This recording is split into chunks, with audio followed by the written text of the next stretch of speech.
Di sana sudah ada Tuan Guru Haji Sahari untuk hal-hal yang mau disampaikan kepada Buya. Silakan untuk Tuan Guru Haji Sahari. Kita berikan waktu seluas-luasnya. Silakan Tuan Guru. Assalamualaikum warahmatullahi wabarakatuh. Guru Sahari, Tuan Guru Sahari. Waalaikumsalam. Kepada moderator, Afkar, dan kepada yang saya hormati Buya Syakur, namanya begitu besar di Malaysia ini. Saya sungguh merasa bangga kerana rata-rata YouTube Buya ditonton oleh masyarakat Malaysia. Terima kasih Buya di atas ilmunya yang ada 6 pintu. Mungkin 1 pintu lagi belum dibuka mungkin.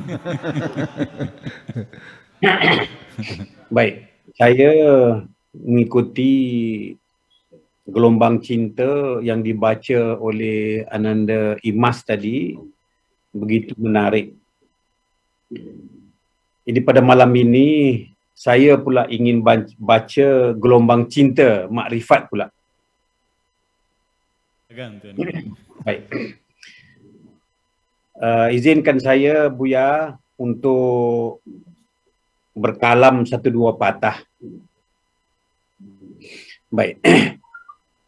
Di sini saya mengambil kesempatan di atas judul Mengabdi dengan Kebodohan. Saya mendengar Buya melontar tajuk Mengabdi dengan Kebodohan. Jadi di kesempatan ini saya ingin mengajak para pendengar ibu budiman sekalian, beginilah keadaan kita bersolat apabila tidak mengenal Allah Subhanahu wa taala. Bersolat ataupun beramal dengan tidak mengenal Allah Subhanahu wa taala artinya mengabdikan diri dengan kebodohan. Contohnya, seumpama kita bersolat, ya, tidak mengenal Allah ini, contohnya kita hendak berkahwin, hendak bernikah dengan seorang perempuan, tetapi kita tidak kenal perempuan itu. Tidak pernah melihatnya. Tidak tahu kampungnya di mana, keturunannya di mana.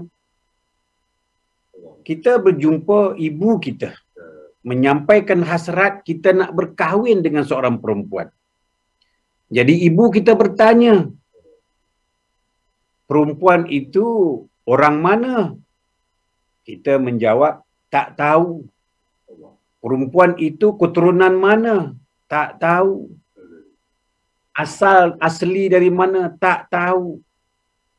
Ya. Keturunan ibu bapa tak tahu.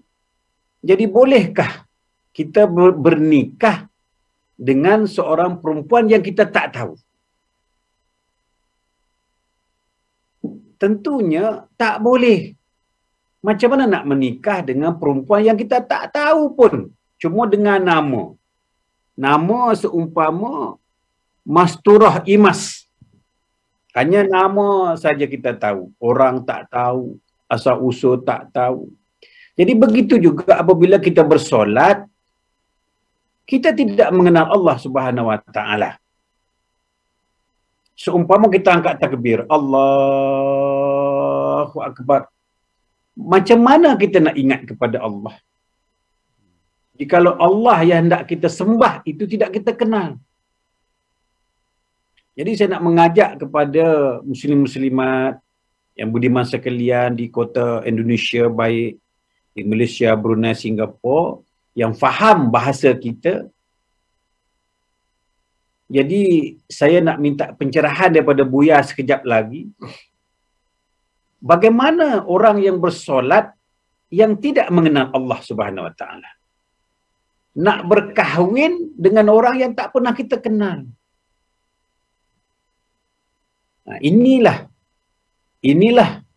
bahayanya mengabdikan diri dengan kebodohan. Jadi minta ya Buya memberi sikit pencerahan bagaimana kedudukan orang yang bersolat yang tidak mengenal Allah Subhanahu Wa Taala. Ya. Jadi itu kot sedikit Buya, cuma saya ingin bertanya, seandainya negara kita telah buka sempadan, bolehkah Buya bertandan ke Malaysia? Tergantung Tuan Guru. Saya akan beli tiket pesawat, sediakan tempat penginapan. Bagaimana Imam Besar Masjid Istiqlal Profesor Nasruddin datang 3-4 hari ke tempat saya. Ya, begitu juga Buya Syakur. Orang Malaysia ingin bersua muka, bertentang mata dengan Buya. Jadi saya menjemput dengan moderator sekali. InsyaAllah. Tuan Guru 7 tiket nanti. Allahu Akbar. Ya, saya kira itu saja Buya pada malam ini. Saya minta pencerahan daripada Buya. Apakah kita ini hanya mengenal nama? Kita sepatutnya mengenal Tuhan ampunya nama. Nama itu isim. Kita boleh jadi gila isim hanya dengan menggilakan nama. Ya, silakan nama-nama yang saya hormati Buya. Ya. Baik, silakan Buya. Ini tadi pemaparan dengan analogi Buya.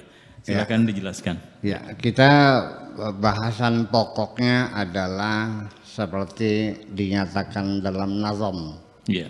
Nazam yang berbahasa Arab. Wa kullu man bi ghairi ilmin ya'malu amaluhu mardudatun la tuqbalu. Yang artinya wa kullu man bi ghairi ilmin ya'malu, siapapun orangnya ketika beramal tanpa ilmu, a'maluhu mardudatun, semua amalnya ditolak, la tuqbalu, tidak diterima. Ini logika sederhana. Orang tidak pandai menjahit, tidak tahu ilmu menjahit. Lalu kita suruh menjahit satu pakaian, baju, kebaya atau baju t-shirt. Dia tidak tahu bagaimana cara menjahit. Kira-kira apa hasilnya? Tak baik lah. Ya pasti potongannya nggak jelas, potongannya nggak karu-karuan. Pasti terikat sini, ngikat sini. Iya. Orang nggak bisa, tidak tahu ilmu bikin roti. Dia kita suruh bikin roti, jadinya apa? Jadinya geblok, jadinya. Ya pasti rotinya tidak layak dimakan. Apa saja di dunia ini pasti dengan ilmu. Di dunia saja sesungguhnya apabila ada orang yang sampai kelaparan nggak bisa makan, itu biasanya menurut saya karena dia tidak bisa apa-apa. Bikin kusen tidak bisa, bikin knalpot nggak bisa, tambal ban nggak bisa, menjahit nggak bisa, ngecat mobil nggak bisa, tidak punya kebisaan apapun, tidak ada ilmu sama sekali. Itulah orang-orang yang pada kelaparan itu karena tidak bisa apa-apa. Man arada dunya fa'alih bil ilmi, wa man arada al-akhirah fa'alih bil ilmi, wa man aradahuma fa'alih bil ilmi. Ingin dunia perlu ilmu, pengen akhirat ya perlu ilmu, ingin dua-duanya ya perlu ilmu juga samanya. Nah, ini itu kaitan tentang ilmu dan amal ya, ilmu dan pengabdian. Demikian juga orang sholat.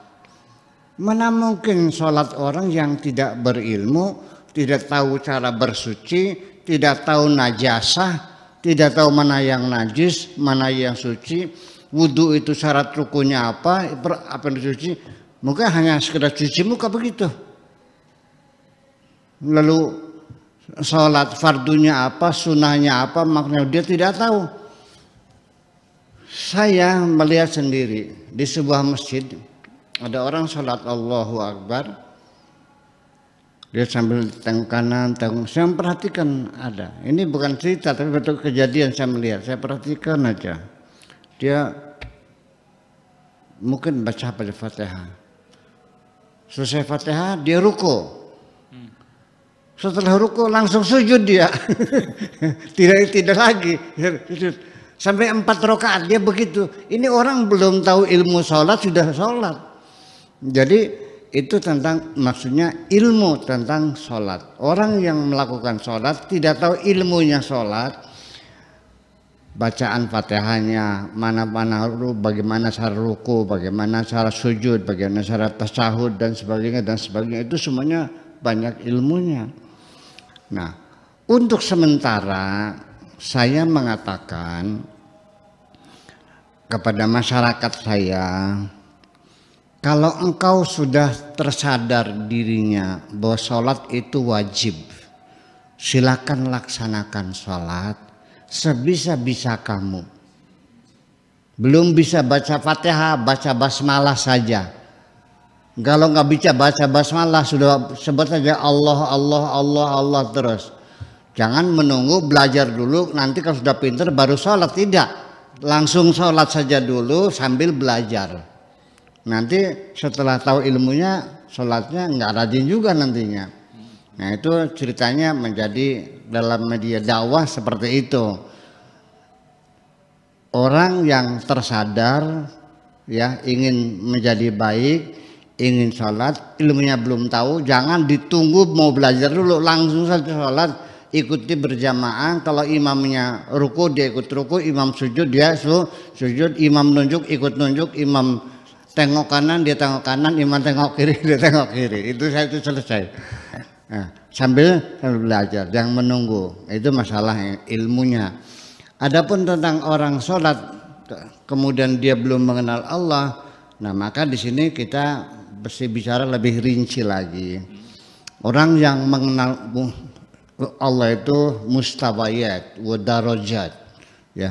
Mengenal Allah itu bermacam-macam. Ada mengenal Allah dengan pembuktian, dengan argumentasi, dengan eksperimen, ya, dengan ijtihad. Ada lagi orang dianggap sudah kenal Tuhan asal menyebutkan saja. Mohon maaf Tuan Guru Sahari, kita di Indonesia menyebut nama Tuhan kita saja itu berbeda-beda pengucapannya. Namanya saja pengucapannya berbeda-beda. Ada yang Allah, mungkin di Malaysia juga ada ya, Tuhan Allah. Ada yang Allah, ada yang Allah, ada yang Allah, ada yang Allah, ada Allah. Itu beragam nama saja. Begitu namanya saya Syakur dipanggilnya Syukur, sudah keliru. Syakir salah juga. Nah, nama Allah juga mengucapkannya masih berbeda-beda kok. Yang betul itu hamzatul jalalah maftuhah. Hamzatul jalalah maftuhah. Kemudian lamnya itu ada bunyi sengaunya. Jadi Allah, bukan Allah, bukan O. Dalam bahasa Arab tidak ada A, I, U, O itu nggak ada. E juga nggak ada. Jadinya Allah, bukan Allah. Ada yang Allah, Allah, Allah, Allah, macam-macam. Itu telinga saya tidak bisa dibohongi. Masyarakat kita di Indonesia menyebut nama saja belum jelas. Itu mesti dipermak dulu lidahnya. Ya harus ngaji lagi. Nah, adapun tentang mengenal Allah sendiri itu ada tahapan-tahapan. Sehingga untuk orang awam asal mengetahui nama Tuhannya adalah Allah dengan pengucapan mau Allah mau Allah ya, itu untuk orang awam itu sudah cukup diterima, ya sudahlah orang awam mau menuntut gimana. Kemudian dalilnya mana? Dalilnya dalil ijmali, sudah cukup. Pokoknya saya percaya ikut ya. Jadi kalau dalam fikih itu boleh taklid, tidak perlu ijtihad, boleh taklid dalam fikih. Tapi dalam akidah itu harus punya hujjah, alasan, argumentasi. Tidak boleh dalam akidah itu taklid. Minimal dengan burhan kulli, dengan hujjah kulliyah. Yaitu apa? Allah itu ada, buktinya mana? Ada langit, ada bumi. Tidak mungkin ada sesuatu tanpa ada yang menciptakannya. Ini kacamata, tidak mungkin jadi sendiri kecuali ada yang membikinnya. Maka langit dan bumi pun adalah tidak mungkin jadi sendiri, pasti ada yang membikinnya. Yang membikinnya itu namanya Allah Subhanahu wa Ta'ala. Dengan logika awam saja sudah cukup dianggap orang itu sudah kenal Tuhan. Ya, akidah orang awam. Nanti ada lagi orang yang khawas. Lalu ada lagi yang khawasul khawas. Ya, kita untuk orang awam saja dulu. Ya, orang yang belum yang mengenal Allah dengan dalil ijmali, dengan dalil umum saja, ada langit, ada bumi. Tolong dibesarkan lagi gambar Pak Guru Sahari. Gambarnya dibesarkan lagi biar jelas ngomongnya. Dan artinya bahwa untuk orang awam, bukan orangnya khawas, orang khusus ya, dari ijmali begini. Orang yang membuat kacamata ini pasti orangnya pandai. Yang membuat sepeda motor, bicycle, ya, motor car, apa deh motor? Motor. Apa motor itu Malaysianya? Enggak tahu.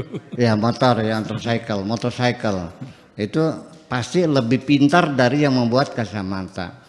Yang membuat mobil pasti lebih pintar dari yang membuat motor. Yang membuat pesawat lebih pintar dari yang membuat mobil. Yang membuat bom atom tentu lebih pintar dari yang membuat mobil. Yang bikin satelit lebih pintar dari orang yang bikin mobil. Yang bikin matahari, bikin bulan, bikin bintang, pasti itulah yang maha pintar. Dalil semacam itu saja sudah dianggap sah bagi orang awam. Tapi untuk Tuan Guru Sahari, yaitu karena sudah orang makam khawas, ya tidak boleh pakai dalil umum lagi, harus lebih mendetail dan pakai hujah yang lebih kuat lagi. Nah itu, jadi artinya minimal, sekalipun memang Tuan Guru Sahari bagi orang yang khawas itu tidak cukup membuktikan Allah dengan adanya langit dan adanya bumi. Kenapa? Kita terjebak bahwa langit dan bumi itu minal mumkinat. Minal mumkinat tidak mungkin dijadikan dalil bagi wajibul wujud, yaitu Allah. Keberadaan Allah adalah wajibul wujud, tidak bisa dibuktikan dengan mumkinat. Adanya langit, adanya bumi.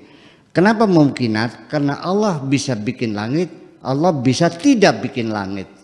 Allah bisa bikin bumi, Allah juga bisa tidak bikin bumi. Terjebaknya pertama, ketika Allah bikin langit, ketika Allah belum bikin langit dan Allah belum bikin bumi. Saya nanya dulu sama Pak Afkar. Sebelum ada langit, sebelum ada bumi, Allah belum bikin langit, belum bikin bumi. Saya nanya, Allah ada enggak? Ada. Kalau engkau mengatakan buktinya Allah ada karena ada langit, ada bumi, sebelum ada langit, sebelum ada bumi, Allah ada enggak? Ada. Ada. Buktinya mana? Tidak ada. Nah, itu satu, jebakan satu. Yang kedua, Tuan Guru Sehari. Nanti setelah kiamat, setelah langit dihancurkan, bumi dihancurkan, matahari sudah hancur semuanya, sudah tidak ada apa-apa, dan ketika itu Allah mengatakan limanil mulkul yaum lillahil wahidil qahar. Punya siapakah kerajaan yang maha besar ini? Tidak lain adalah milik Allah yang maha perkasa. Tidak ada siapa-siapa. Dan ketika itu setelah kiamat, di hari kiamat sudah tidak ada langit, tidak ada bumi. Lalu ada seorang malaikat bertanya kepadamu, wahai Pak Afkar, masihkah engkau percaya Allah ada? Masih.